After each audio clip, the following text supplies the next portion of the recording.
Yo, what's going on, everybody? Welcome into another episode of Till Mets Do Us Part, live on YouTube, live on Twitter, and of course, following us, being a part of the show right here on YouTube is the best way to interact with the show, where your comments, your questions, your concerns, even your greetings to us and one another come in real time, like Rael saying, "Hey, Carlos," with the grinning devil emoji. You know what that's all about. They have that weird kind of, it's not weird, like whatever. It's just, it's a love-hate bicker relationship, something they got going on. It's not as bad as Rael's beef with another former Carlos associated with the Mets, of course, Carlos Beltran. No, all that being said, happy opening day Eve to everybody who celebrates, which is everybody in the comments, I'm sure, everybody watching, everybody listening. My name is John Sapanaro, holding it down in Los Angeles, California, and that is Matt Ibby Ibanez back in New Jersey. Ibby, how you feeling, man?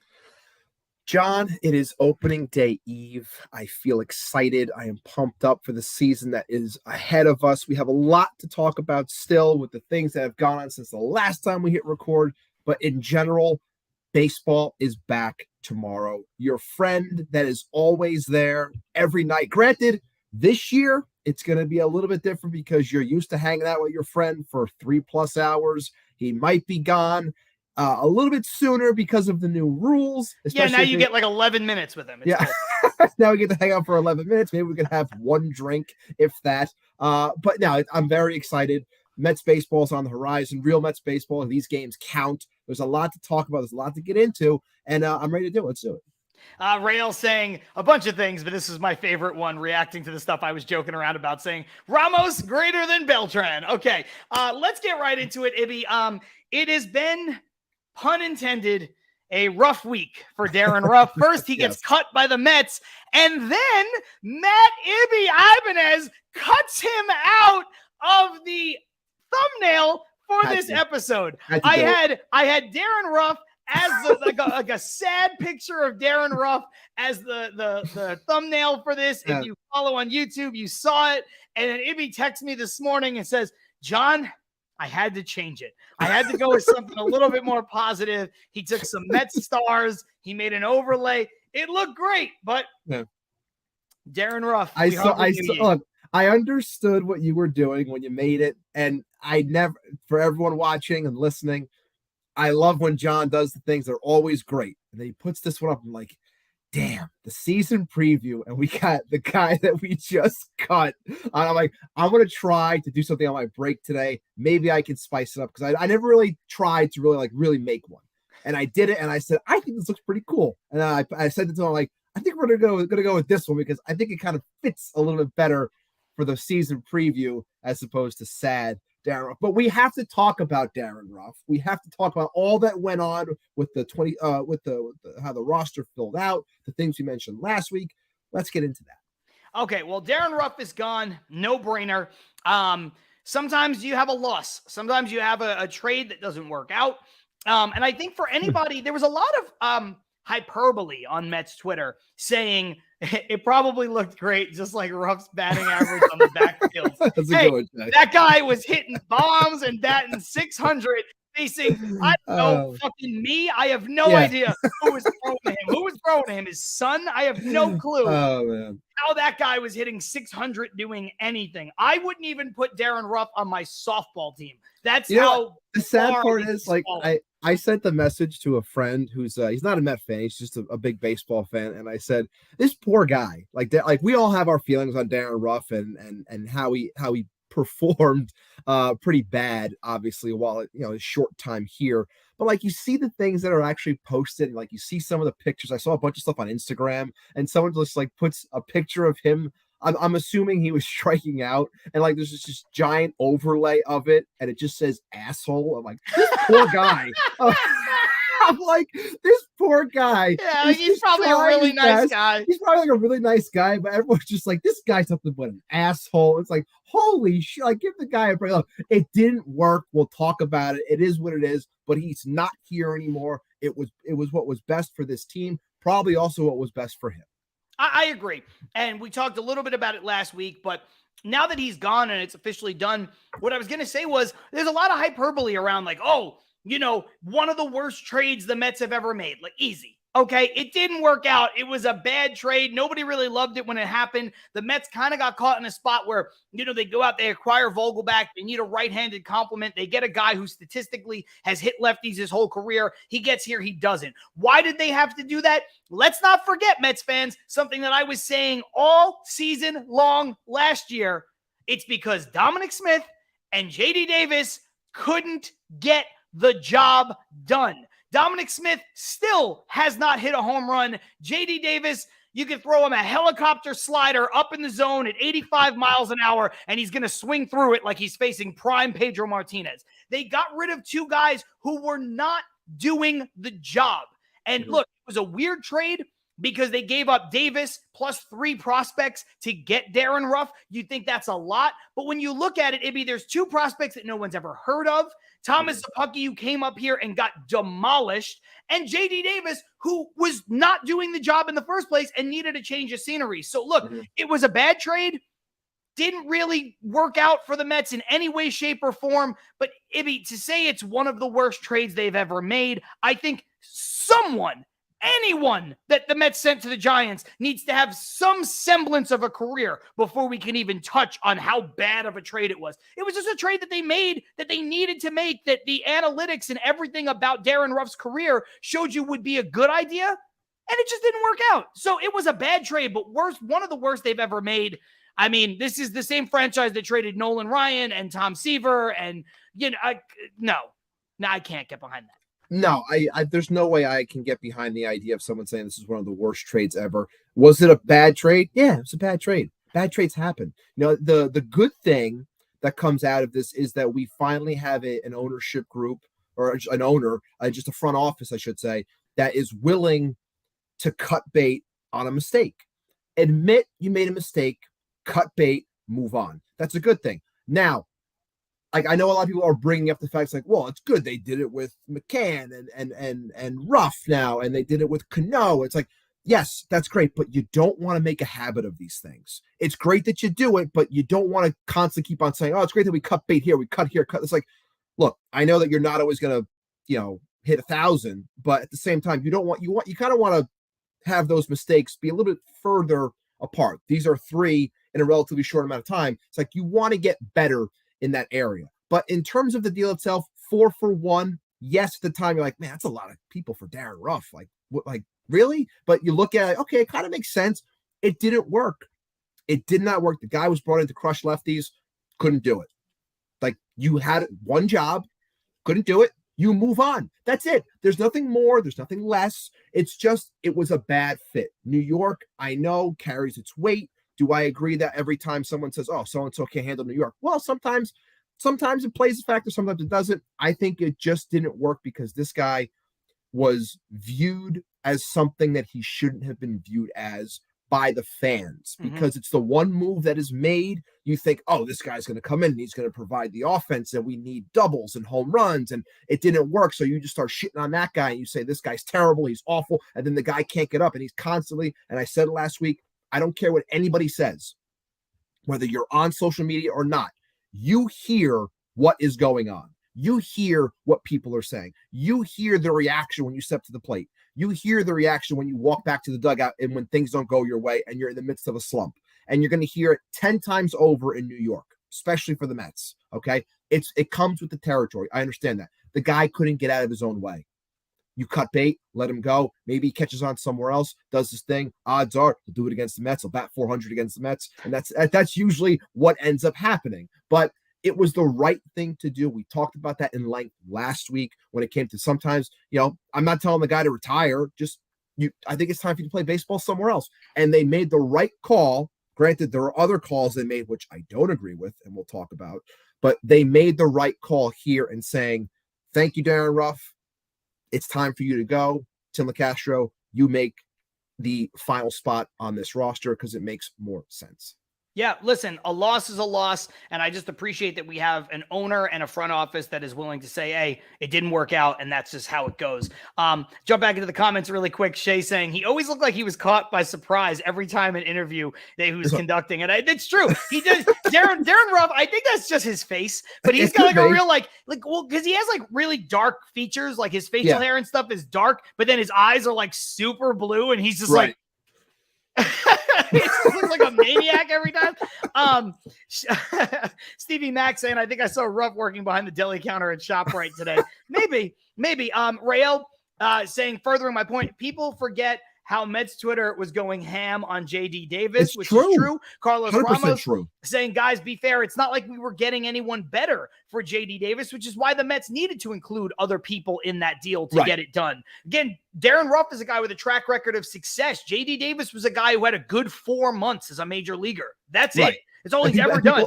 And people jump on, like, I think Szapucki went there and he pitched to like a sub-2 ERA. But let's remember, Szapucki was not doing that here. Granted, the Mets weren't utilizing him the way that the Giants ended up utilizing him. He was more so in a relief role as opposed to a starter role. But also, let's remember, certain franchises right now are turning into pitching factories. The Giants, Cleveland, like the Rays, like the Astros, they're pumping out pitchers because they clearly have some sort of secret sauce that's working for them. And the people that they're working with are making them better players, which, again, sometimes it works for you, sometimes it doesn't. It wasn't working here for Szapucki. So, everyone is always a Monday morning quarterback where they just want to say, well, you gave this guy away and he did this great. You could have had that. It's like, you don't know that.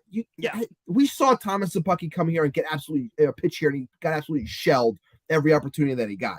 He goes elsewhere, the lights being less bright and a better infrastructure in terms of pitching, at least for him, and he thrived.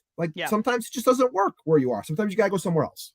Rael saying, John, you've been so amped for a week now. Are you drinking a new brand of coffee? Your next level. I've been drinking a lot of Ventis from Starbucks with extra shots of espresso in them, including today. So yeah, probably. Carlos Ortiz saying Nolan wanted to leave, Tom wanted to stay. That's true. I just mean in the sense of enormity of trades. I don't think the Darren Ruff for JD Davis plus trade is going to live in infamy in, Mets fandom. It's also about asset allocation, right? When the Mets traded Nolan Ryan, and this is ancient history, he wasn't Nolan Ryan. We know that, but a guy with that kind of upside, a guy with that kind of potential, to get nothing for him, regardless of whether or not he wanted out to be in a rotation, is a bad move. It's the same reason why everybody critiqued the Jared Kelenic deal for Edwin Diaz and Robinson Cano when it happened, because it was like, look, you can trade Jared Kelenic, just not like that. You can't trade your top prospect and take on $45 million for Robinson Cano. That's usually a this or that Robinson deal. You don't do both at the same time. So anyway, keep those comments coming in. All good. Patty and NYC checking in saying, good luck to Darren. Good luck. Good riddance. All that stuff along the way. So Ibby, as it relates to that, the Mets made a ton of other roster moves. Look, I think we can all agree that despite the fact that Roddy Mauricio has been excellent, despite the fact that he went from top prospect in the organization to forgotten man, took all of that in stride, went out, won a Winter League MVP, then just never stopped hitting, has grown more into his body, and has reinserted himself into the conversation as a top Mets prospect. This is a guy who's never played in AAA before. This is a guy who strikes out a lot as his major knock on him as a ball player. He was never going to be a part of this team. No, never. So let's put him aside.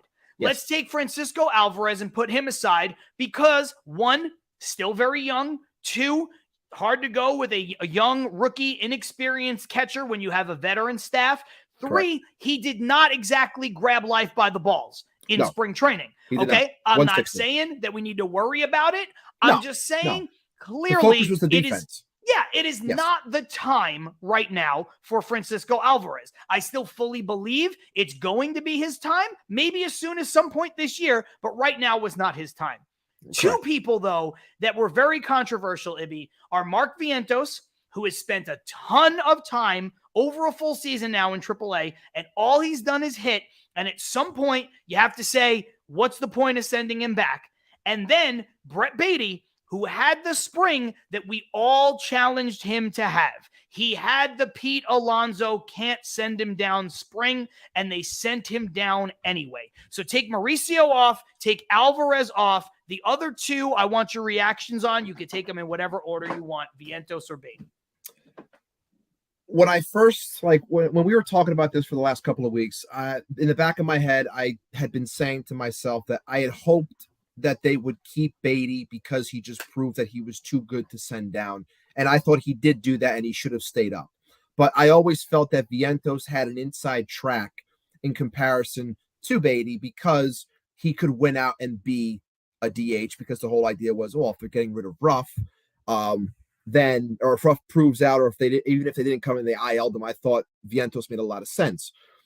So when they send both down, I look at that and I say, okay, you get rid of Ruff to keep Castro. It kind of comes across to me as, well, you send them down because you have a little bit of buyer's remorse on Tommy Pham, because Tommy Pham came in and proved that he cannot play the outfield. It was very ugly. So now you're in a spot where you have to say, okay, I just ate, or I'm eating potentially $7 million, whatever, drop in the bucket, but still, you're eating that money. So you're saying, I got to give this guy at least a shot, which I get to an extent. So you're going to make him the DH and he'll platoon with Vogelbach. So then you say, well, if he's the DH and I have an outfield that is a little bit longer in the tooth and injuries have, hurt each player that plays the outfield, whether it's Cannon in the hip, you got Nimmo in his list of injuries, you have Marte with the groin. It's like, I need someone that can play out there. Now, one could say, well, you could slot and move people around if you want to put Jeff McNeil out there and let Yorman play second. Like, there are ways you could have done that, but I understand why they went the route that they went. When I think of it like that, it's like Castro makes sense to put out there. It makes, how long he's here, whether it's 6 weeks, whether it's, 2 months, whatever, I think it makes sense there. But overall, my problem is, why are we so afraid to just allow a young player to grow here? There is no reason. Yes. There is no reason why Mark Vientos should be down right now. No. The fact that they were so adamant about not calling him up last year, and then they make a move for Ruff, where you could have just said, well, I could have just kept those pieces. Granted, we know that it doesn't matter because we don't think that the 4 guys are going to be, a disaster for us. I'm sorry to interrupt, but that was a big talking point that we all had last year. My biggest thing that I kept saying for weeks was call up Vientos. The guy's hitting like crazy. Let him be the DH for a month before the trading deadline. Worst case is he doesn't hit. Then you have to go get somebody anyway. Best case is he hits. Yes. And then you don't have to go get anybody. Correct. So they didn't do that. And now they're kind of doubling down on that mistake. Right. And I don't understand that. It's like, I understand that there are detractors throughout the prospect community and things like that when it comes to Vientos. I understand that. But at the same time, it's like, am I going to spend $7 million on a middling player like Tommy Pham? Granted, I said here when we signed him, I go, look, if people want to bash the guy, he would have the most amount of home runs for this outfield. In comparison to what our outfield did last year, he had 16 or 17 home runs, which would have been tops amongst our outfield. So the guy has power. I'm not denying that. But I would much rather just let the kid in Vientos, who has plenty of experience in the minors, to then come up and try. Because, and I'm going to parlay this into my next thought, why I absolutely hated what Billy Epler said when it came to Brett Baty, because you're saying all those things. It's like, well, then why isn't Vientos up? You're talking about players needing X amount of games and comping players to Nolan Arenado and Manny Machado, Rafael Devers. Like, you're using all these other players as a marker when I think all players are different. And, you could just look amongst baseball right now where it's like, well, Jordan Walker is one of the top prospects in the game, and he's playing and he's coming up with St. Louis. And I'm seeing Corbin Carroll get called. I'm seeing Gunnar Henderson, and I'm seeing all Oscar Colas. Like, I'm seeing all these guys get Volpe getting, like, I'm seeing all these guys who don't have the legwork, if you will, or the resume of the minors that you're saying that a player needs. I think it's bullshit. And I don't understand why we're going to go that route here with Baty but admit mistakes and be upfront about rough. It's like, why can't you just do both? Look, I know that they're not going to straight up say we're just doing manipulation here because, when June 3rd rolls around, we get an extra year on him. If that's the case, I don't know. I like to think it doesn't matter now because of the owner that we have. But if they're playing that game, it's definitely possible. I don't think they are, Ibby, but I do think there's a level of that. Like, I think this was a baseball decision, but I think they look at this roster and say, we can stem the tide for April and May, and maybe June. We'll see, because we like what we do have. And if we get an extra year out of it, that's great. I think the proof's going to be in the pudding if, Vogelbach, Pham, or Eduardo Escobar, one of those three guys fails miserably over the first month or 6 weeks, and Brett Baty's tearing the cover off the ball, or Vientos is tearing the cover off the ball, and they don't make a move in, let's say, the second week of May. Then I think that's an indictment. But I think if you see that with 6 weeks in, and they make that move anyway, then it obviously the roster manipulation, the extra year of control is way less, way further down on the depth chart. The interesting thing about it is I think right away I would say that Tommy Pham is on the clock, and I would say he probably has, I would guess 6 weeks. I would guess 6 weeks that I agree with he has an opportunity to prove himself, and if he doesn't, then I think Vientos is going to be the first one to get the call. Now, when it comes to Baty, the interesting about this roster right now is when you look at it, it's like, I know people assume that LeCastro is going to be that Jankowski type, like that just spunky guy who comes up, he's got some speed, he can fill in here and there. It's like you think that has a shelf life. But again, I come back to this outfield and the lack of options that they have. It's kind of hard to the idea of just throwing LeCastro away, because you have to have depth when you have these types of players, whether it's Canha, Nimmo, or Marte. And I know you can move McNeil out there, but then you're putting guys in other spots. You're putting one of those guys in the corner in center, and that could aggravate things. These are the things that you have to worry about when you have a little bit of an older team. So that's why I'm not so quick to throw LeCastro away. It's just going to be very interesting to see how they go about these things when trying to call up a Brett Baty. Does this mean that there's also a shelf life on a Daniel Vogelbach? I don't know, but it's going to be interesting to see how they go about really piecing this together. But I hope to God Brett Baty is up before June 3rd, if that's the number, because shout out to Chris Soto who put that number out there, because he did the math on it. If that's the case, I think it sucks. I want to see him sooner, especially if he's doing well in AAA. And I think if he is doing well, you're going to hear those cries for him a lot louder amongst There's going to be people. A lot of people will. The Mets have created a very clear quarterback controversy, to borrow from, another sports analogy, right? And it's funny because sometimes in football, it happens the opposite way, Ibby, right? It's like you and I are both quarterbacks. We're both relatively young. We can't be on the same team at the same time. If I'm the presumptive starter, but you've had the better career to this point, people are going to say, wow, Ibby should be playing.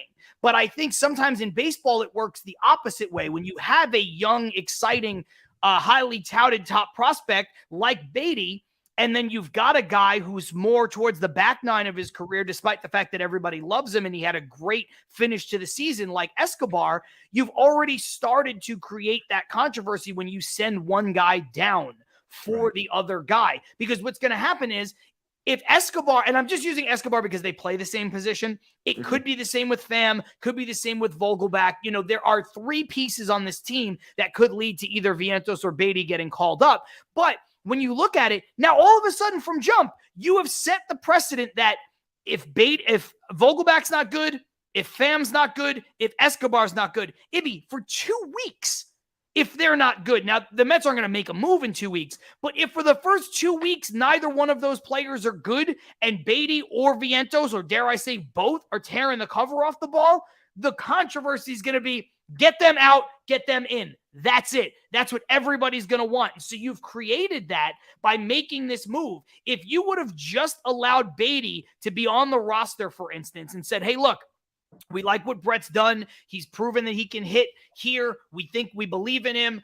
Maybe the Defense still needs a little bit more fine tuning, but that's why we have Escobar, a veteran third baseman. They're going to split the duties. They're both going to play a lot. They're both going to get 500 at bats. The controversy's gone.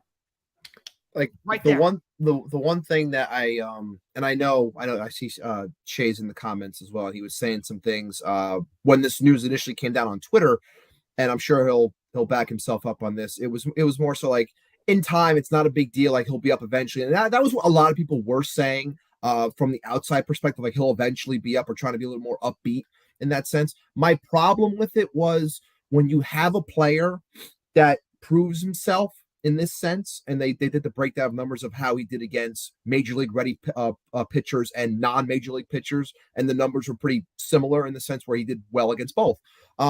My problem is if you have a negative coming from whichever position you plan on replacing. So in this case, we continue to use Escobar as the example, even though I think if Beatty came up, Escobar would just move over to DH, and it's not getting rid of him. It's just moving into a different spot. But the whole idea is... It also makes your other plan better, because then you open up the ability for Escobar to also play second base, and you can move Jeff McNeil to the outfield. It does make your team deeper in more than one place. And I love Guillorme, and Guillorme's a wizard with the glove and everything, but to be able to have a guy with some power potential as a switch hitter like Escobar, also being able to play some second base, that helps everything. It just helps change the whole dynamic of the team. And the big thing that I didn't like in terms of the negative aspect is if I'm getting nothing from a position, and then I'm going to call up a said prospect, I'm not like, as much as I want Brett Beatty up, I'm not sitting here and saying that he's just going to come out of the gate like gangbusters and just destroy the baseball. I think that there is still a process that a young player goes through, especially in the beginning, especially if you're given the reins from a veteran, like coming out of camp. Like, there would still be a growing pains period. I would much rather have that growing pains period with the young player who I think can then grow from that and be part of his next progression, as opposed to watching a certain group of players fail, then call that player up, put all the pressure on said player to now say, now you have to perform. Then when that player doesn't perform, now we've wasted probably close to 2 months of the season of non-production at a spot where you could have started earlier and got production at an earlier date. That is my main issue with this entire thing. Yeah, no, listen, I totally agree with you. And here's how it's all connected for me.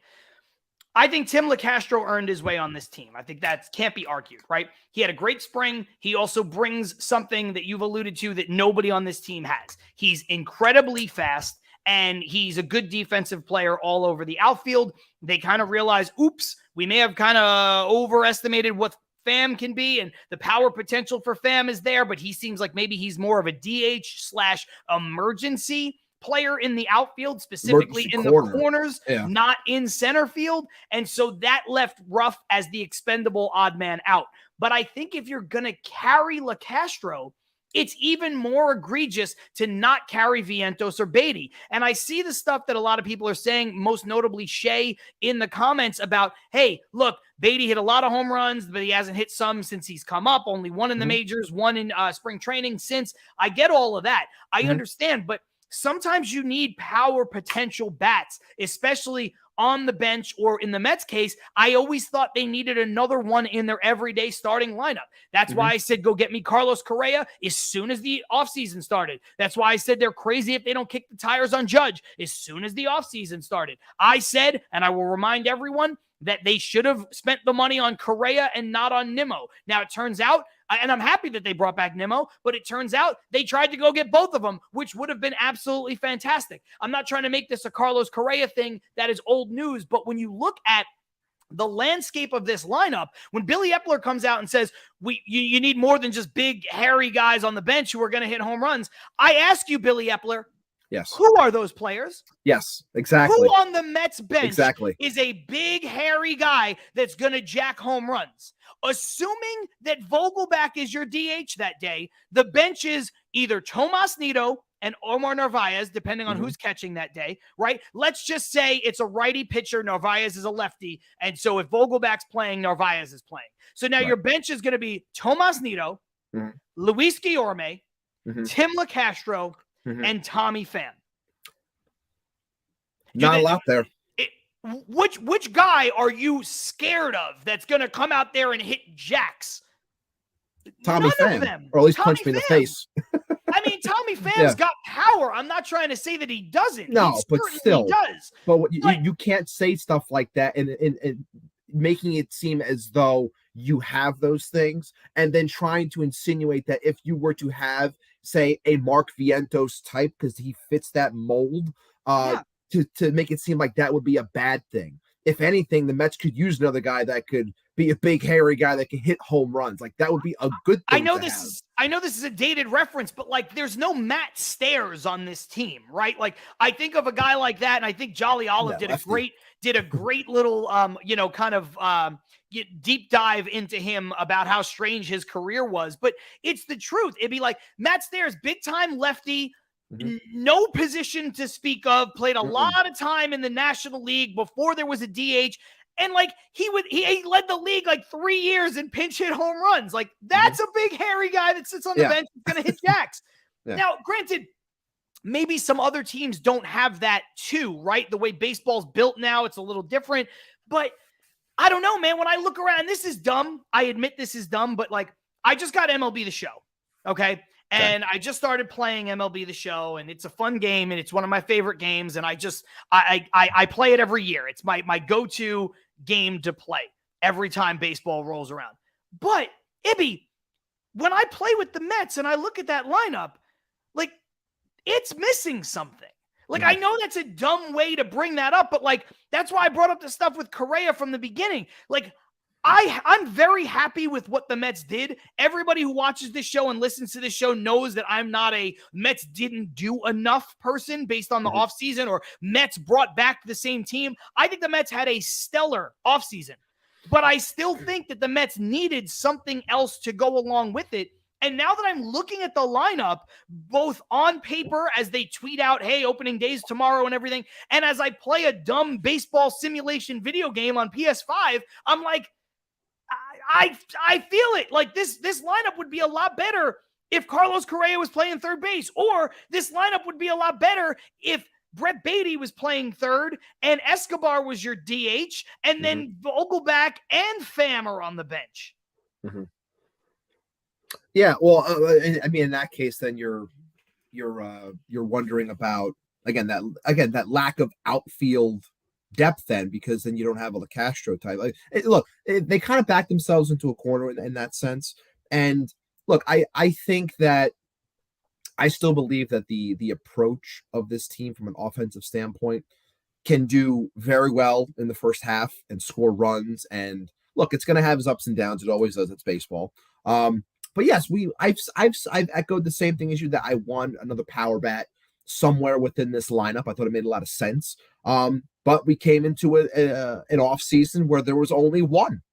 Truly, there was only one, and you weren't in on that, and you choose to not go after an Aaron Judge. It's whatever, but that was the only guy. Like, there was no one else that was truly a power hitter. We can talk about Carlos Correa all we want. Carlos Correa, was touted coming up as a 40 potential home run hitter, and he's not that. He's a 25 to 28 home run hitter. That's what he is. That's what he is. So, do I think that that'd be nice in the lineup? Sure, I'll take another guy that can hit over 20 home runs. I'm not trying to blow smoke at that, but the point is, like, he's not this huge power guy. It's just another way of lengthening the lineup, in my opinion. I mean, I don't think you need Yordan Alvarez in this lineup. Look, well, right, but I mean, like, the Mets, essentially, the Mets have that, right? The Mets have one of the best pure power hitters in baseball. The Mets already have that guy in Pete Alonso. The conversation. Not according to MLB. Or well, that was so stupid. It was MLB. But if you look at the best power hitters in baseball, and I'm not looking at every team's lineup right in front of my face, but, Pete's in the top 5, arguably, definitely in the top 10 when you compare guys like Judge, Schwarber, Yordan Alvarez, Vlad Guerrero Jr., Pete. He's right there. He's one of the best pure power hitters in the sport. Absolutely. So he's enough to get that done. He checks that 40 home run box. The reason why I keep bringing up a guy like Correa is I just wanted another bat overall. And it doesn't, You know what? Take Correa out of it. That's why I say give me Beatty or give me Vientos. Give me somebody who maybe they've never done it, but has that kind of potential. Like, that's the kind of bat that Beatty could potentially be. That's the type of bat that Vientos could potentially be. You're telling me, they have 20 to 25 home run potential? I think they both do over the course of a full season. And to me, that's enough, because that's going to be better than what you get from some of these other guys. Now, look, Eduardo Escobar, I'm not dumping on him. Eduardo Escobar's got some big power in his career. Yes. He's had some big power years. And I think the Mets brought him in with that expectation. He didn't do it last year. I think the Mets brought in Mark Canha to a lesser extent to be I think the Mets thought when they signed Escobar and Canha, both were good moves, by the way. We said it then, and I stand by. I like both of those guys on this team.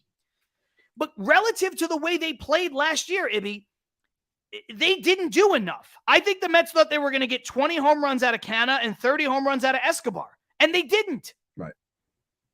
And now the team is kind of built in a way where, you get to 5-6 in the lineup and you're like, I see these lineup projections of, Daniel Vogelbach hitting 5th. And I'm like, and I like Vogelbach. I think Vogelbach has a place on this team. But Ibby, to me, that's not enough. If Vogelbach doesn't get it done for me in that spot on an everyday basis.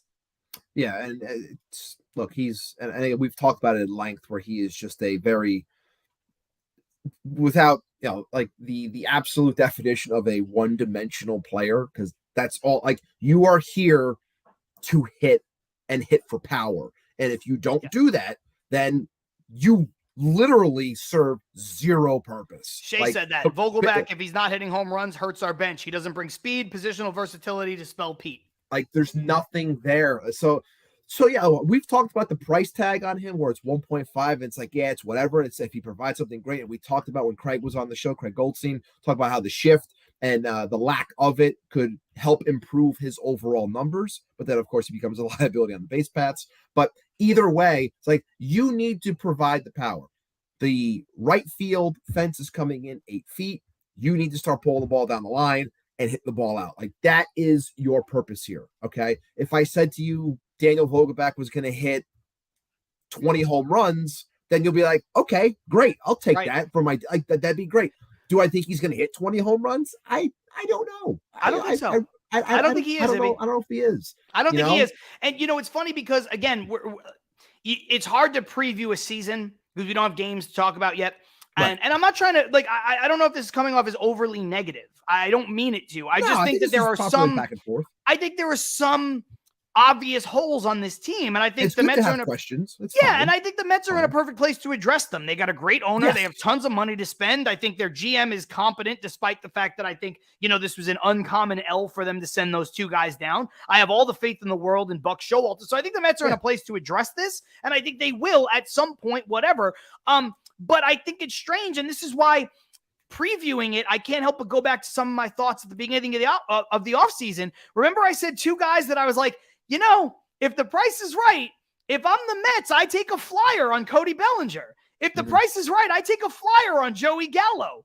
Because you look at those guys, and if you want to talk about your point, or what Shea was saying, where Vogelbach hurts the team. Now, obviously, both of those guys essentially got starting jobs, so they weren't going to come here to rebuild value, right? Right. But if you could have gotten one of those guys, in Bellinger, you have a dude who, Ibby, if everything's right, he hits 40 home runs, 35 home runs. He's a guy who, if he's not good, is going to hit 20 home runs, right? He's going to luck into what we think maybe is Vogelbach's ceiling, plus plays Gold Glove center field. Same thing with Joey Gallo. Joey Gallo gives you something where it's like, okay, maybe he's going to bat 190. Not great. I'll admit it. He doesn't have a huge role on this team, but the power is undeniable. And he gets on base. And he gets on base, and he's a great outfielder. So when you start to factor those in, all of a sudden, some of the concerns that Shea has, some of the concerns that you've brought up about Vogelbach that kind of lock you into something, are they the perfect get? No, none of those guys are Aaron Judge, and nobody's going to confuse them with him. But I just think that it's just those guys even made more sense in a way where you look at it and say, John, how do those guys make sense? Well, you keep talking about the lack of depth in the outfield. Well, one of those guys would have helped that depth in the outfield tremendously, while also, I think, providing the same level, or at least a floor level, of what Daniel Vogelbach is going to provide as far as offense goes. That's all I'm trying to say. And, Carlos Ortiz saying in the comments, he hit 18 last year, talking about Vogelbach, I believe, right? And then Shea saying 6 with us and not in big spots usually. And I think that Vogelbach was hurt, and I think there was a lot of stuff going on with Vogelbach where he kind of toughed through it because the Mets needed him to just be out there and swing the bat. But so it's not a knock on him. I just think that I just wish the Mets would have brought in one more player. Is what it is. It's a big ask for the type of player that he is. Now, you hope that he can, if he's healthy, they were running him out there last year, even though he was unhealthy, because they were hoping that he could luck into a home run. That's what it was. That's essentially, he was up there swinging as hard as he could to see if he could put one out. That was like, this is your job, Daniel. Go out there and try to hit a homer. If you can, great. If you can't, whatever. Your only shot at doing this. So that's kind of what it was. So if there is help this year, then I hope he can hit 15 to 20 home runs. That'd be great. It would help this team a lot.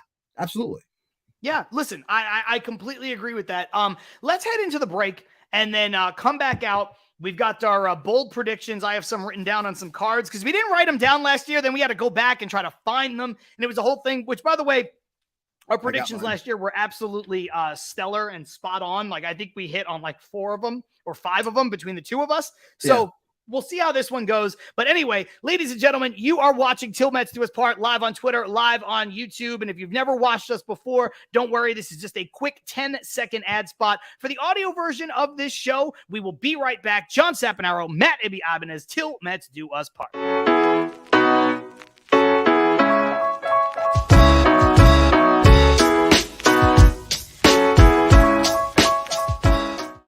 Yo, just like that, we are back live on YouTube, live on Twitter with Till Mets Do Us Part. And if you're watching on YouTube, it is the best way to interact with the show because all of your questions, comments, concerns, everything you want to say comes in real time. We can interact with the show. And of course, you can interact with each other. And like Stevie Mac says, hit that like button, peeps. Go ahead and do that. It helps the algorithm in a way that is important and completely nonsensical to me, but I do know that it works. So please hit the like button while you're watching. And if you can't watch it live, and we understand that not everybody can, especially not every week, we're missing a couple folks like Baseball and BBQ who said he was going to have to catch the replay, and Chris Ferraro hasn't been in here in a couple weeks in live time. It's all good. You can watch the entire episode as soon as we're done over on the same YouTube channel, which is appropriately called Till Mets Do Us Part. So make sure to subscribe and turn notifications on. And the subscriptions, Ibby, are extra important right now because we are running an opening day giveaway. It is an autographed Tylor Megill black Mets jersey, and we are going to give it away when either our Twitter followers hits 2,000 or our subscriptions on YouTube hit 500, I believe? 500, yes. Right. So whichever one of those two things happens first, we're going to do a giveaway. It's a fun giveaway. It's our first giveaway of a current Mets player. Obviously, he's not going to be on the Mets to start the season, but a very popular guy for a lot of reasons in Tylor Megill. And also, the black jersey just looks cool. And he signed it, and he wrote Big Drip on it. So, it looks good. It looks good. It looks good. Ibby, that said, we got about 15, 20 minutes left to play with. Do you want to jump into our predictions now and talk through that stuff? Or is there anything we kind of missed in the first half before we do the predictions? No, I think we pretty much hit and covered the things that I wanted to get. I wanted to make sure I got off my chest, especially when it came to like the Beatty and Viento stuff, because that's really what got under my skin in terms of the mainly the comments of Epler, because I was so angry about him dancing around the fact as to why Beatty's down, but then being so upfront and personable and honest when it came to Ruff. It's like, you could have done both. Like, if you would have just spoken a little bit clearer and not in circles and talking to us like we're idiots when it came to Beatty, then you wouldn't have gotten the backlash that you got. But because that's the way you chose to go, that's why you ended up getting the backlash. And, I did say on the show last week, I said, if you happen to send down Brett Beatty and you keep Darren Ruff, you're going to hear about it. So then that did happen, at least for a day, because Ruff was gone the next day. But for a day, people thought that you sent down Brett Beatty and kept Darren Ruff, and that's what people, really jumped down his throat. And I think that's part of the reason why he also became a little bit more open and honest when it came to saying what he said about Ruff, because he got the backlash that he did about Brett Beatty. I mean, just to put my final thought on that conversation, I do think in a way, Ibby, it's weirder that the Mets decided to not carry Beatty or Vientos, just one of the two guys, and also let go of Ruff. You know what I mean? Like, I think it's weirder going back to the big hairy guys on the bench. Like, if you're not going to keep Beatty or Vientos, let's just say Vientos specifically because they play the same role, to then cut bait with Ruff, Ruff really has to be done. They had to look at Ruff and say, like, this guy isn't healthy, the wrist is a problem, or this guy just isn't going to work in New York. Because once you leave the guys down who have that power potential, who have that, extra kind of juice, to then go with speedy Tim LaCastro just seems like a curious move. So I think that's strange. Before we get into our predictions, I do want to mention this. Shay says, by the way, congratulations to Andres Gimenez. Win-win trade for both. I totally agree with that. Andres Gimenez seems like a great kid. And I think this is a clear situation where a team traded a star and you never get fair market value for a star. The Mets gave up two talented pieces. Gimenez has become, he's on his way to becoming a star. And, I think Rosario still has a lot of upside. And, we'll see what happens with Rosario. But I think even if it becomes a 1-for-1 swap, Gimenez for Lindor, I think both sides can be very happy with what they got. And the other thing I want to mention, Ibby, is Bryce Montes de Oca, a little bit of bad news on that elbow. We got what seemed like potentially season-ending Tommy John kind of stuff when the injury first happened, to no, it's not that bad, to now they got to go back in there and clean it up. It's still not Tommy John, but that's going to keep him out a while, and he seems like a really good piece potentially for this bullpen at some point.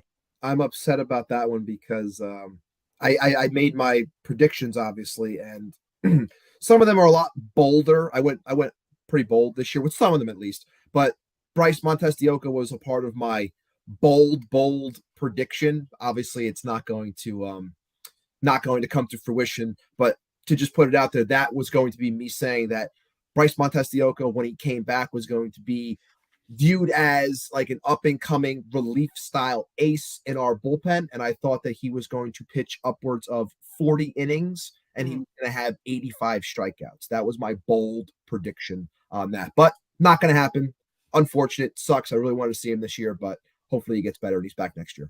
All right, fair enough. So with that said, let's jump into these predictions. And by the way, if you're watching live, feel free to agree, disagree, heckle, say, Call hey, me that's an not. idiot.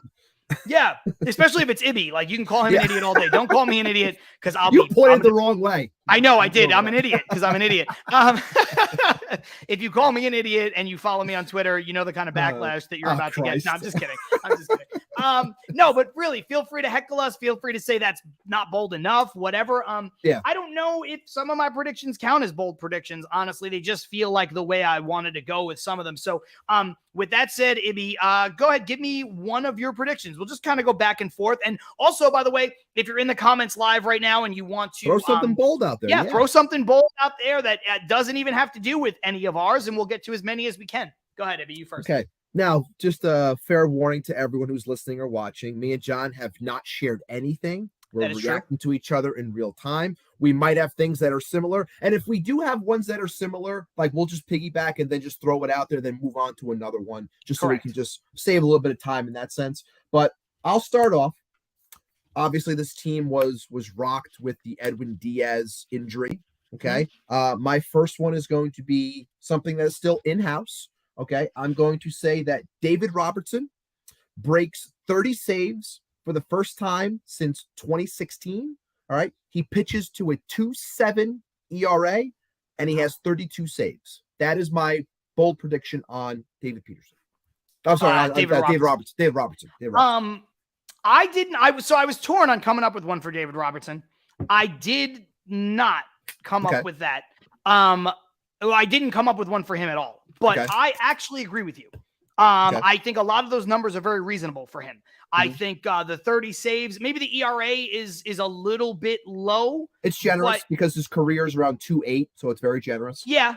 So I was gonna say he might have, like, if I had to pick a point of contention with that, I would say maybe his ERA is more in like Probably go bold, baby. well, yeah, it's part of the like probably like 2.9 to 3.10 kind of range for him. But I think the saves are very much within striking distance. I know he's done it. He's been there. Carlos Ramos agrees with you 100%. So there you go. For my first bold prediction, I don't know when the last time we saw this was, but I am going to say that Mr. Jeff McNeil repeats as NL batting champ. I think he goes back to back and wins it again. Why? Because Jeff McNeil is one of the best pure hitters I have ever watched in my life, especially as baseball has gotten away from being pure hitters. You know, obviously I saw Tony Gwynn, but now that's a very long time ago. So I think McNeil is that kind of a hitter, and I think the limitations on the shift will only bode well for him. I think he is going to hit, what did he hit last year? 321, I believe, or something like that. Right in that ballpark? Yes. I think he has potential to go higher than that. I think I could see Jeff McNeil finishing the year batting in the 330 or above. Okay. Bold. I like it. I didn't have anything on McNeil, but I will put one out there that, look, people, I think this one, I could say it's bold, but I think people kind of expect these types of numbers. Granted, it's the high end, but Pete Alonso is going to hit 50. That's 50 home runs this year, thus putting him fourth all time on the Mets scoreboard with 196 as he continues to ascend to the top of that. And that is eventually going to parlay, whether this is in season or not, this is going to parlay into an 8-year, $215 million extension. That is just me being a little bit bold all around when it comes to Pete, but really just focusing in on, I think Pete is going to hit 50 home runs this year, 50. Wow. Okay. Carlos Ortiz going one step further. Alonso will break his season. Not his single season. Single season. His single season. What does he have? 53, I think, is his record, right? So it would be 54 he would hit. So he would have to hit 54. So he's right in line with you, going a little bit slightly bolder. And Rael kind of agreeing with that. I'll go to my Alonso point.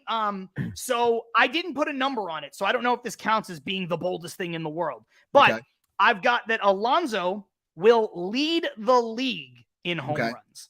And to do that, you're going to have to be in that ballpark because, Kyle Schwarber hit 47, I believe. 47.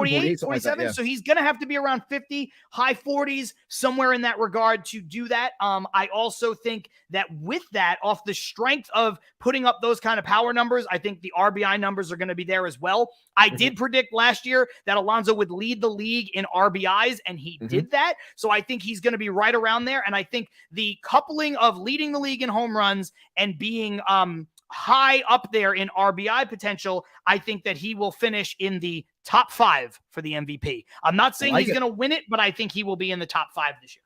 I like it. I like that a lot. I'll save that one for later because that one's not so bold. That could just be a throwaway one.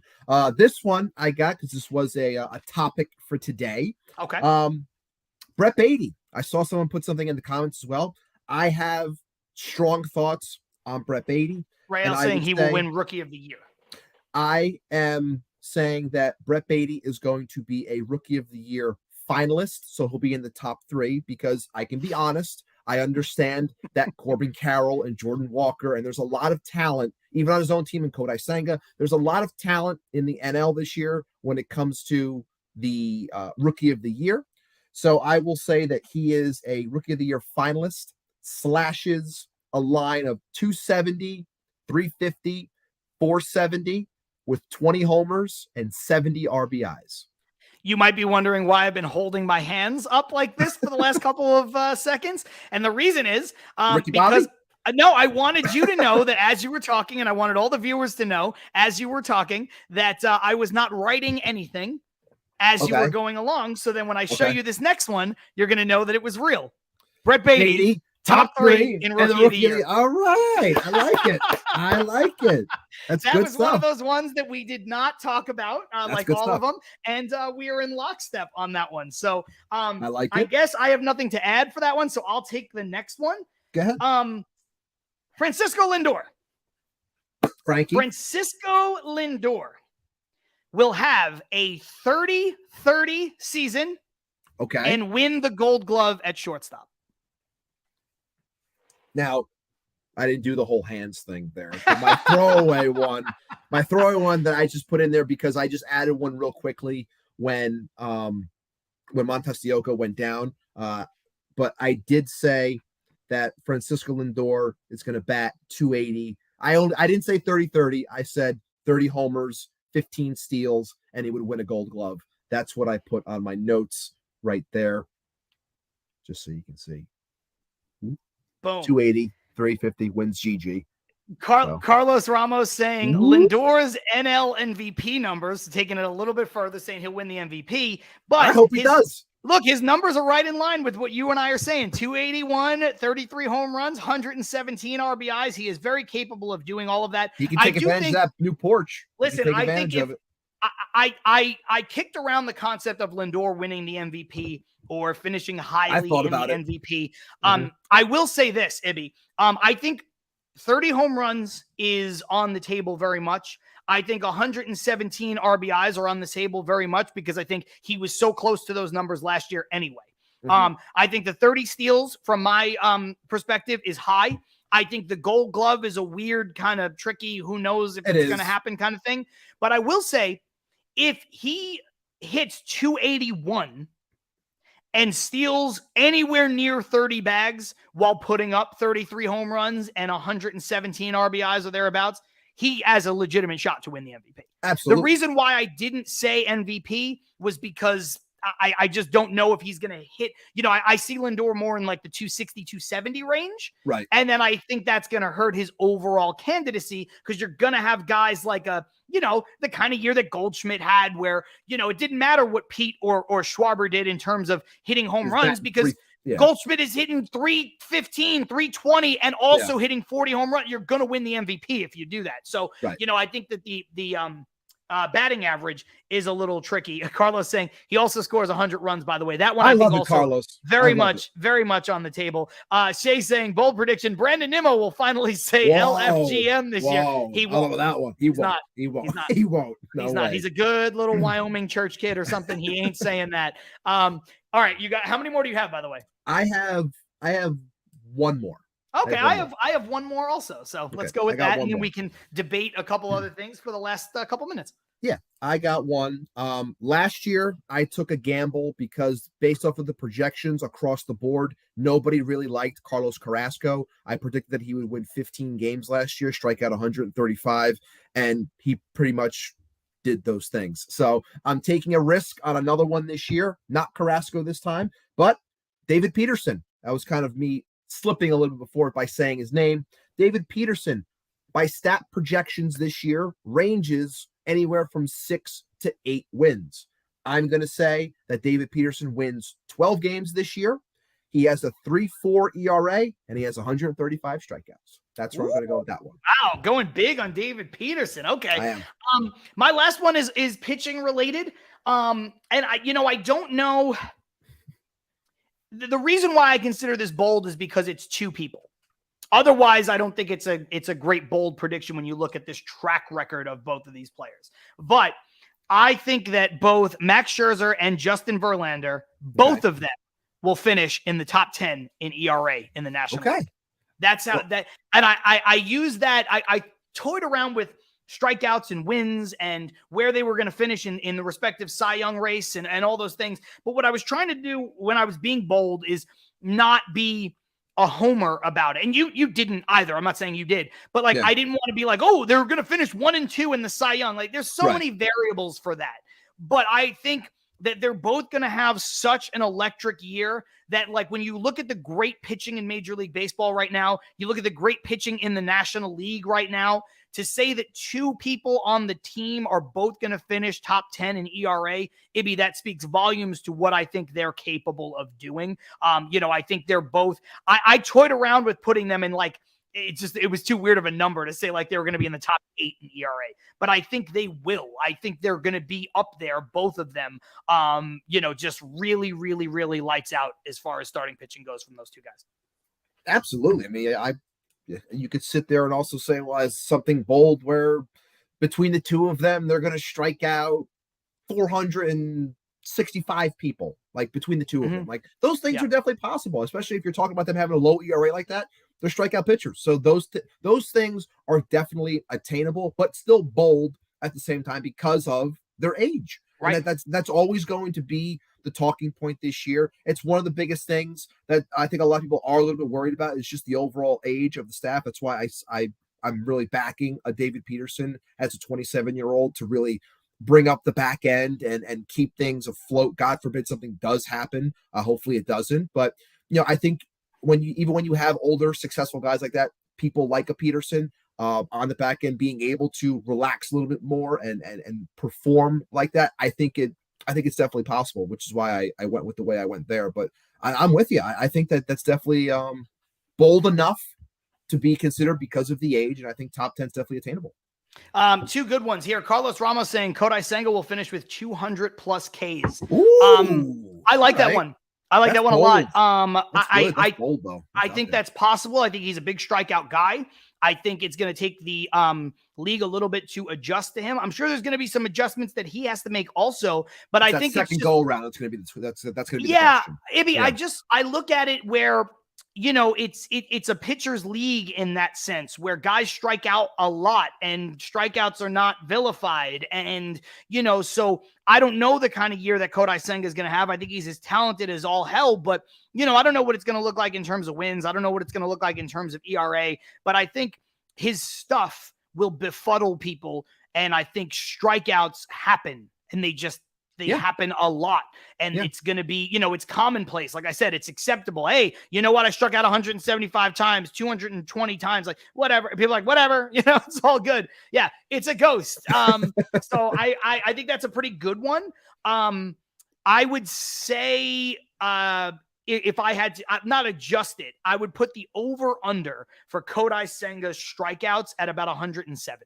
Like I would put the over underline there. And I would take the over if I was, and that's my line. I'm sure there's a line at Vegas or BetMGM about them. I don't know what it is. Well, it's also dependent on his innings as well. And how many times they do run, they run with a 6-man rotation. How, it's all dependent on those things, but him having a strikeout or 2 strikeouts an inning is definitely possible, especially in the early going when people are still trying to figure out the pitch. Absolutely. Possible. And then Stevie Mack with a good one. The Mets will make a big trade for a hitter before the deadline for a player who is not Shohei Ohtani. Do you agree or disagree with that? Because I was trying so hard on that one. I wanted to figure out like a player. Like last year, I swung and missed when I said the Mets would go after a pitcher. I said Tyler Mahle made a lot of sense from Cincinnati. Didn't happen. He went to Minnesota. I was trying so hard to like really think about someone that made a lot of sense, and I was coming up empty on someone. I couldn't really, because I wanted to put something that made sense. Look, if I want to be freaking bold right now, here's real quick. Here's why I didn't pick a trade. I had a bunch, but the one that kept jumping out at me as like kind of too obvious was a relief pitcher. And the one I started to like, you look at a Daniel Bard or what's his name? Betnard from Pittsburgh. Yes. Yeah. You look at a bad team with a closer in Pittsburgh, a terrible team with a high paid closer like Colorado. One, I'm not sure how bold that is. And then 2, I started to go towards the trend of thinking that you were. I'm like, I think the Mets will need to add an arm, but I'm not sure the Mets will need to add a closer. Right. Now, if you're telling me they're just going to take the money on for Bard and add another closing level pitcher to their mix to go along with Robertson, Ottavino, and Raley, I could see that happening. But I just think that Robertson's going to have a good year, so I don't think they're going to need to get a closer. I think they're going to need to get a relief pitcher because most good teams do. But who that is, I'm not 100% sure. And so that was the one I kept going back to. But as far as bats go, you're right.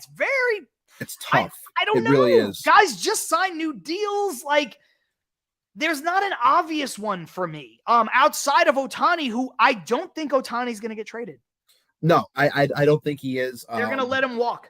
They're going to let him walk, or at least say they were going to try to re-sign him. And and then let him walk. And then let him like, walk. It's going to be empty. They're going to be like, we're committed to Shohei Ohtani, and somebody's going to make an offer of like $500 million at like right at the start, and they're going to be like, well, we tried. Well, we tried. We tried.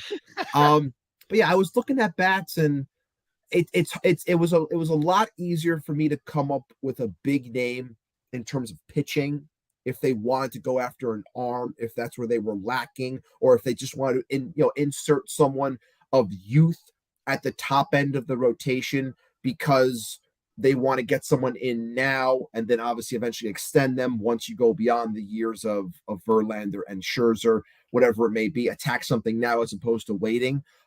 It was easier for me to think in that sense.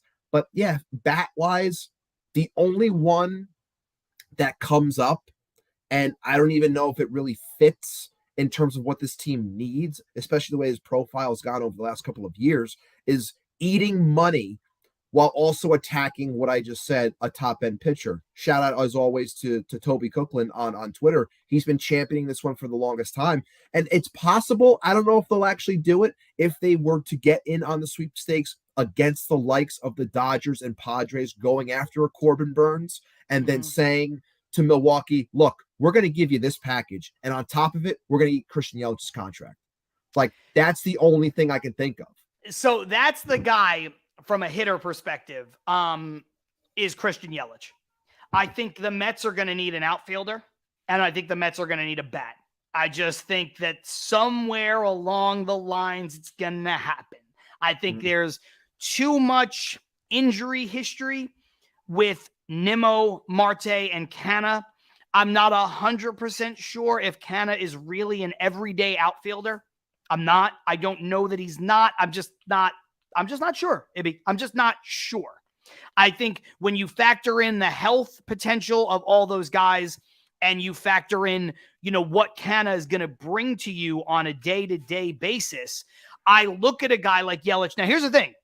Yelich has not been the same guy. And I think his contract is for another 6 years. Right now. But the whole thing is you're going after Corbin Burnes. Like, that's correct. That's what it is. Yeah. But if Yelich shows that he is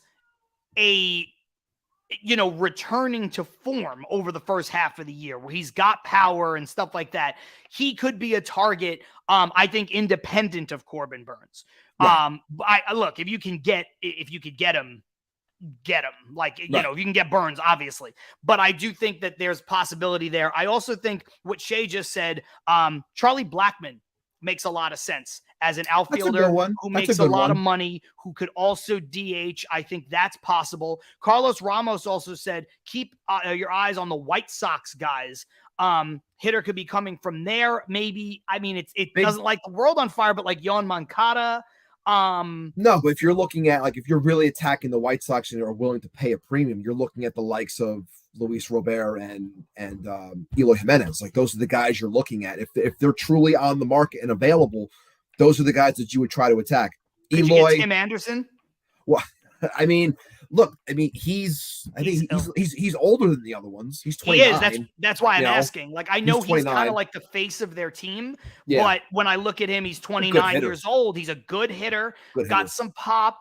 I know he's a shortstop. I think you could find a way to get him to play third, or potentially play second, which is where he played a little bit in the World Baseball Classic, if I'm not mistaken, right? Yes. He played second base to move over for Trey Turner. So, I think there's a machination that works there. Tim Anderson plays, like, let's say an outfielder goes down, McNeil moves to the outfield, Anderson moves to second base, and you kind of go that way. I think the White Sox are a team to look at. I think Milwaukee.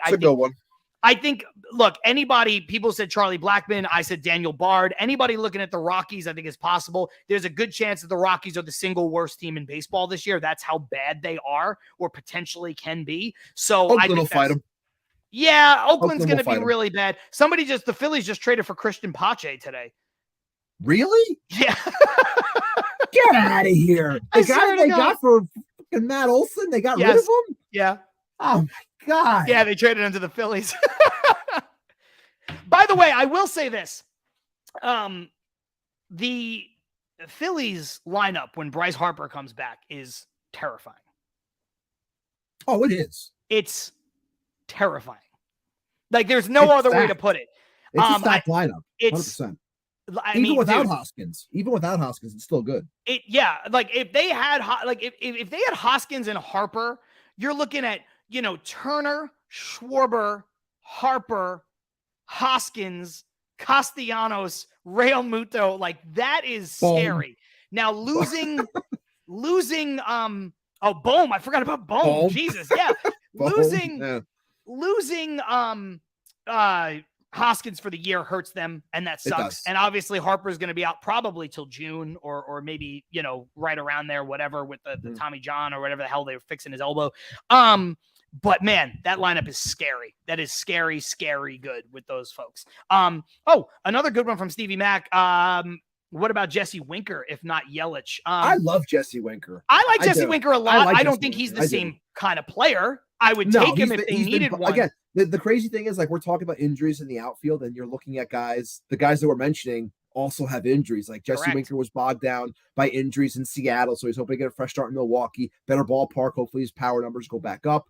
Yelich, same thing, dealing with injuries. It's like, you want to try to get a guy with a bill of health, and like even the White Sox guys, both of them, Robert, Jimenez, injuries. So it's like you're not getting the perfect type of player. You are running risks, but getting an inflection of youth like that would benefit this team. There is another person who we mentioned earlier in a different context that does become possible in the right situation, and that is Cody Bellinger. 1 year deal on a bad team with the Cubs. And again, he's got to be Cody Bellinger, right? He's got to have a good year, but that's what we're talking about with some of these guys, right? Yelich has got to go back to being at least some semblance of Yelich. Winker has to be healthy. Bellinger has to come back and be Bellinger. These guys need to be something for you to go out and get them. But the fact that he's on a 1 year deal, I think makes that one possible. I also look to Chicago. I'm just thinking about bad teams, just musing here. Ian Happ makes a little bit of sense. I don't know if you can get Ian Happ, but I think the further they get into Ian Happ's career, the likely they are of trading him because they're not going anywhere anytime soon. So I think that's possible. I don't know if anybody else kind of jumps out at you. I'm just thinking around the league, honestly. And the comments coming in are really good because whether people are mentioning these people or not, it's kind of just like, not that guy, but this guy on that team, or not that team, but this same division. Yeah, I mean, I'm having a hard time. Like, I'm seeing some other names interesting, even from the pitching side. Like, I don't think the Giants are going to give up on Logan Webb. I saw that one from Shea. I don't think that's going to happen. Another one also, Hunter Green, not going anywhere. The Reds are well within their rebuild, and they're going to have an awesome, three pitchers at the top of the rotation with Hunter Green, Nick Lodolo, and Graham Ashcraft. Like, they're building something decent in that Cincinnati. It's going to take some time because they're also cheap.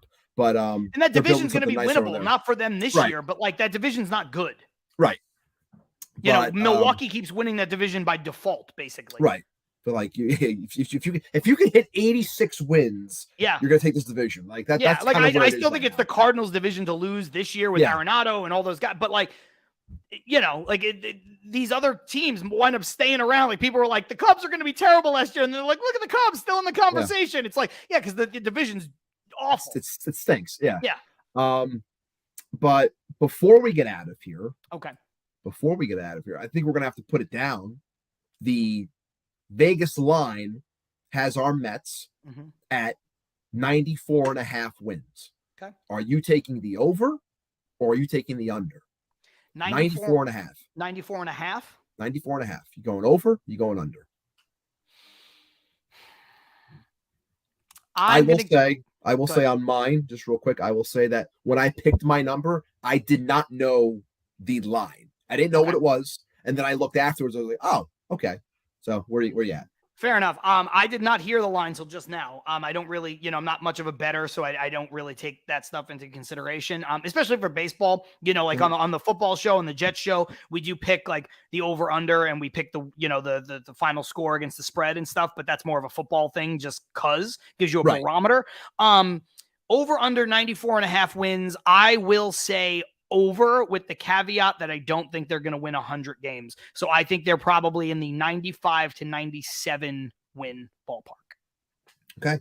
Shockingly enough, I'm a little bit different. I I saw 94.5 after the fact, and I wrote down on my notepad in my phone, 94 wins. I So said just 90, under. just under Okay. 94 wins, but I'm right there. It's like it's the half. Right. It's like I went 94 wins was where I was, and my big caveat was in talks of like, does this Mets team win the division or whatever? I think this team at 94 wins, which can, again, I want them to win more. By all means, please win 95, 96, 98, 99 wins. Carlos Ortiz says 99. Shea says 94. And then Carlos Ramos says 92. I go 94, and I say this team wins the division depending on the success of their deadline. That's what I think. I agree think with that. 94 wins. Mm-hmm. They win the division depending on the success of the deadline, meaning whatever they need, they go out, they get out in front early, and they get said player or players to fix the problem area to then get up and go for the second half. Like, that's where I am. I could agree with that. And, it's funny because last year we talked so much in the offseason about the differences between this team winning 100 games and the importance of that after they were bounced from the playoffs, right? And we said, oh man, like 100 games is nothing to sneeze at, and it's important, and it's a benchmark, especially when it's the third most wins that the team has ever had in franchise history and all this stuff, blah, blah, blah, blah, blah, blah, blah. I still stand by all of that. Like, I think you can't throw out, especially now as we're about to turn the page and start a new season. Things didn't end against the Padres the way that we wanted it to, but the 101 wins were excellent. Give me 101 wins and let the chips fall where they may every single season. Absolutely. That said, a lot of times in a year, teams, you can get an entire baseball season where no team wins 100 games. So you don't need to win 100 games to win the World Series. You don't need to win 100 games to be a good team in the playoffs. You can win 88 games and win the World Series. You can do it at 92 wins. You don't have to win your division. I don't care. I look at that win total and whether or not it means the Mets can win the division. I stand by what I said last year. I don't care if they win the division. I know it's technically an easier road, but to me, it's not this huge thing. I would like to win it because it means you have to win less games, and it's also bragging rights. Give me the fact that we're the best team in the most competitive division, yada, yada, yada. Give me all of that. Absolutely. I don't care. I want the Mets to run deep in the playoffs every year. And I know that with this ownership group and this team and the way this stuff is put together, the Mets are built for success this year and every year. So, I don't. It's not to say I don't care about the win totals, but I don't. But I do think that they're a mid-90s win team. I think that's where they're going to be. I do want to say one thing, since I brought them up, this is a non-Mets point. I do think that the Padres win the NL West. I think they finally beat the Dodgers. I want to say yes, but it's the freaking Dodgers, and they're gonna call up 3 kids, and they're gonna dominate. One's gonna win the Cy Young, another one's gonna hit 40 home runs, and they're gonna win 103 games. And you're gonna be like, how the hell did they do that? Walker Buehler's going to come back as a two-way player and hit 40 home runs. They're going to be like, we don't even need Shohei Ohtani now.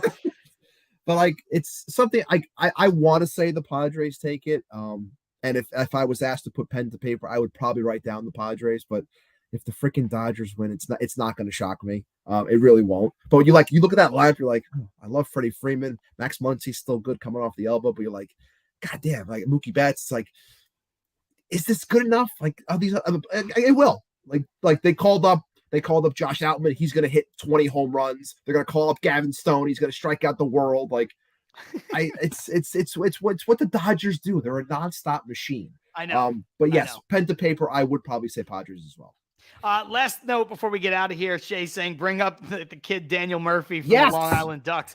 Daniel Murphy has not played in Major League Baseball since 2020. And he decided at 37 years old, which is not even that old, man. No. He's going to go back and play for the Long Island Ducks. And Ibby, I think that's because Daniel Murphy wants to play Major League Baseball again. And I think that nobody was going to give Daniel Murphy a shot after not playing for 3 years, basically, and retiring. And, I think Daniel Murphy wants to catch on somewhere. And I think at this point in the season, the only way to do that is to go to independent ball.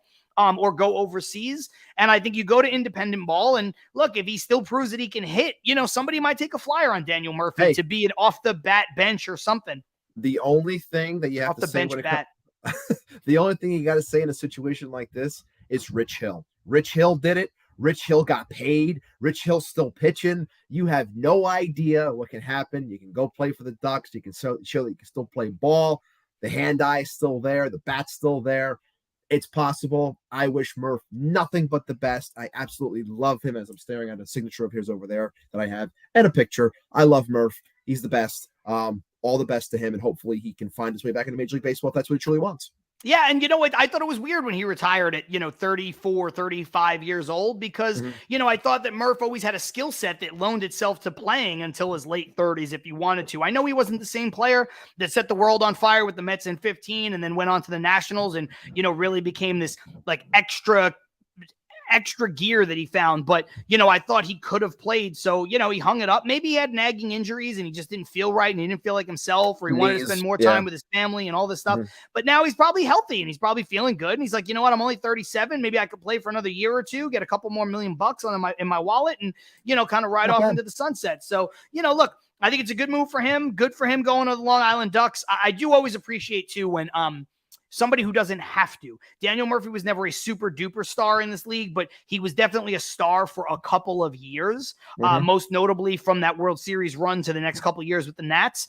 I always like it when a star comes back and just says, I want to play baseball, man. Like, that's cool to me. People joke around about Bartolo wanting to come back to the Mets. Like, Bartolo being like 47 years old, being like, I'm pitching, man. I'm going to pitch. I like to play baseball, so I'm going to go pitch. Like, to me, that's cool.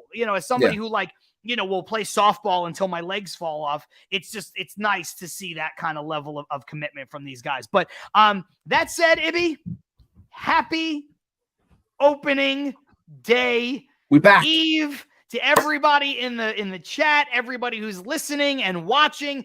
Baseball is back.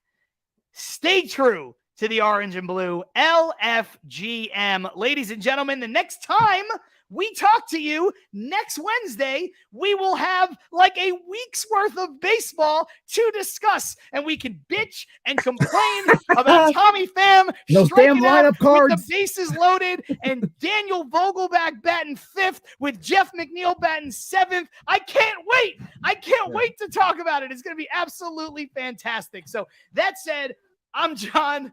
That's Ibby. This is Till Mets Do Us Part. Remember to watch us each and every single week live on YouTube. Turn those notifications on after you subscribe. Hit the like button. If you can't watch us live, watch us after the fact as soon as we end the broadcast like we're about to do on that same YouTube channel, or wait till tomorrow and go ahead and just listen to the show wherever it is you get your podcast, all courtesy of the Chop Sports Network. Ladies and gentlemen, that is an episode. We will see you next week talking about real Mets baseball.